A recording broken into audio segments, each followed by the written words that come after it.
Welcome to the Salmon Runs YouTube. Enjoy the video. In this video, I will explain how to play Fortnite on your Dell laptop. First, let's ensure your system is ready.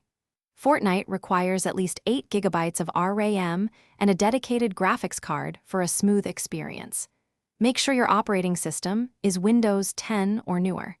Checking these specifications against your Dell laptop's capabilities is the crucial first step to a great gaming session. This preparation will help you avoid common performance issues and enjoy the game as intended.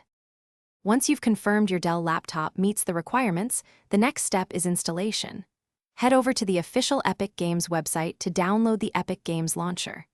After downloading, simply follow the on-screen instructions to install it. You'll then need to log in or create a free Epic Games account. From there, search for Fortnite within the launcher and click the Install button. The launcher will handle the rest, getting you ready to drop into the action. To get the best performance from Fortnite on your Dell laptop, optimizing your in-game settings is key.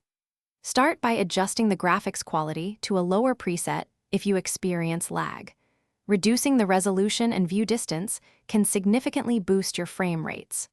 Also, remember to close any unnecessary background applications to free up valuable system resources. Regularly updating your graphics drivers ensures you're always running with the latest performance enhancements, providing a smoother gameplay experience. For an even better gaming experience, here are a few extra tips. Always ensure your Dell laptop is plugged into its power adapter. This often unlocks maximum performance. Before launching Fortnite, close all other programs to minimize potential lag. If your laptop tends to get warm, consider using a cooling pad to prevent overheating during extended play sessions.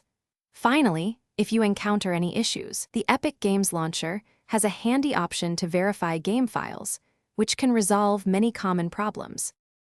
Thanks for watching. Consider subscribing if we helped you.